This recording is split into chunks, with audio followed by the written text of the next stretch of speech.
Hi, everyone. Welcome to another interview for the North American Systemic Constellations Conference, which is scheduled for Colorado Springs, November 11th to 15th. I'm Jim Shine. I'm the program chair, and today my guest is Daniel Foor, who is one of our keynote speakers. So welcome, Daniel. Glad you're here. Thanks so much, Jim. It's good to be here.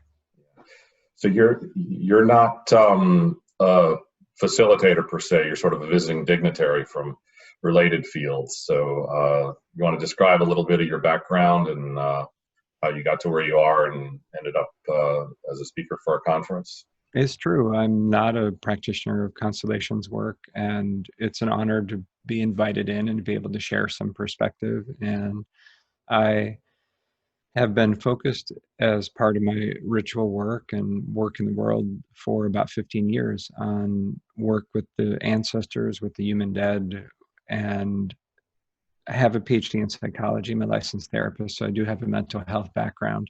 And as I understand it, the theme is around working with the ancestors, and in that way, it's my hope to be a catalyst for generative dialogue about how constellations approach to work with the ancestors, which I don't presume to know at great depth, is different and similar to a generalized ritualist, animist approach, and what I've learned from the study with different indigenous systems about the sensibilities there of the relationship between the living and the dead, because there are some overlaps and there are also some important differences. And so it's especially those areas of difference that I feel could be generative for the constellations community to reflect on and engage with. Yeah. I've you have a book out, Ancestral Medicine. I've read it. It's quite good, and there are a lot of parallels to constellations and dealing. We don't always think of it explicitly in those terms, but we are. When we have representatives for dead people, definitely there's quite a bit of overlap with your work. So you're going to be giving a keynote. The title of that is Ancestral Healing Fundamentals Toward Psychological, Cultural, and Ritual Proficiencies for Responsible Engagement with the Dead. Want to tell us a little bit about that? Yeah. Of those three areas of proficiencies, the psychological, cultural, and ritual, I have the impression from afar that especially Black, Indigenous people of color, but not only, but especially within the constellations field, are almost certainly giving presence to the complexity and potential hazards of, for example, having someone of European or white ancestors embody a client's African ancestors, or having men embody women in the constellations, or having people of an experience that's not your lived experience try to embody something, especially when there's a historical difference around oppressive conditions and power dynamics. So that feels important to name, but I believe that others are already tracking that fairly well. Same with some of the psychological aspects of work with the dead. The thing that I especially feel equipped to speak to is the ritual hazards of working with the dead. And from my training, my protocol, my immersion in ancestral healing work, it's important to recognize that not all of the dead are equally well in spirit, and that embodying, standing in for, incorporating whatever it might be with the dead who are still in process and not necessarily ancestors is ritually hazardous and would never be recommended, or almost never, by traditionalists that I've had any encounter with. And that's just one thing that I'd like to give presence to. And it means that the way I see it is that we generalizing here, are coming out of a typically unconscious, colonized kind of framework that tends to not view the ancestors as fully legitimate people. They're aspects of self, they're part of this larger field, they have a certain kind of reality, but they're not fully legitimized in that sense. And if we see them only as symbolic or only as a kind of abstract energy, and then we seek to embody that, there's a very real thing that's happening there that is not necessarily wholesome or healing to do. I have an impression from afar that many folks get genuinely good results from the work because of good intent, because there's a kind of inherent protection in some ways. And I have the impression that others are weaving in ritual elements that are account for these risks. But if there's not an explicit presencing of the ritual hazards of relating with the dead who are still troubled, what can occur is that the people in the constellations are invited to incorporate or embody really harmful, not yet healed energies. And this comes out of a lot of people asking me about constellations work and how does my work relate to that, or reporting to me stories of feeling really harmed by what they experienced as reckless approaches to work with the dead.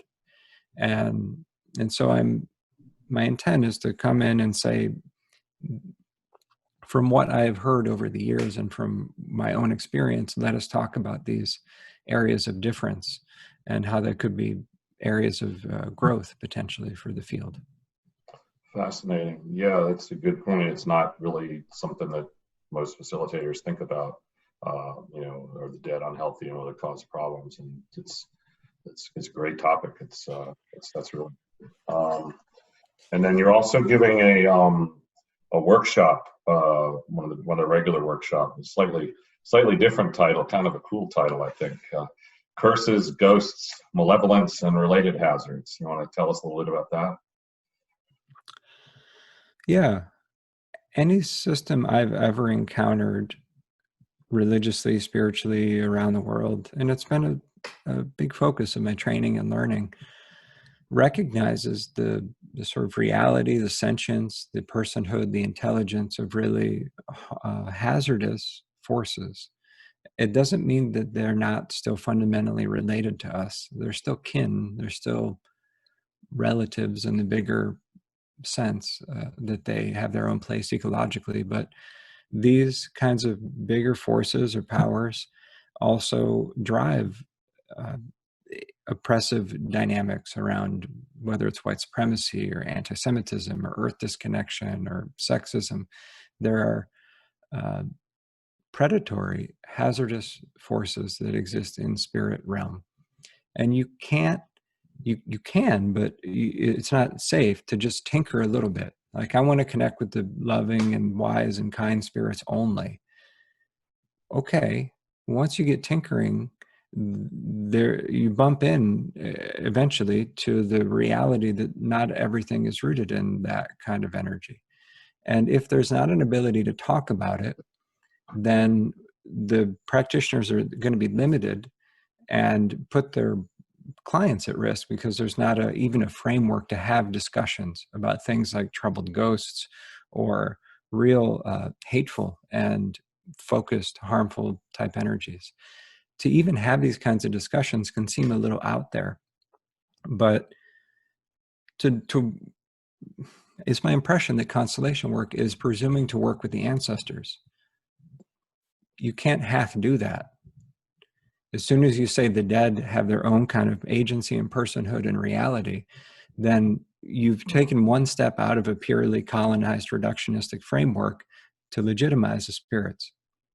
And if you're going to do that, then it makes sense to listen carefully to the accumulated wisdom of the thousands of generations of indigenous people and the ancestors of everybody alive today, even if they're not recently indigenous, because they've been navigating those very same things for a long time. And they have a lot to say, actually, about the hazards and the depth of the spirit trouble.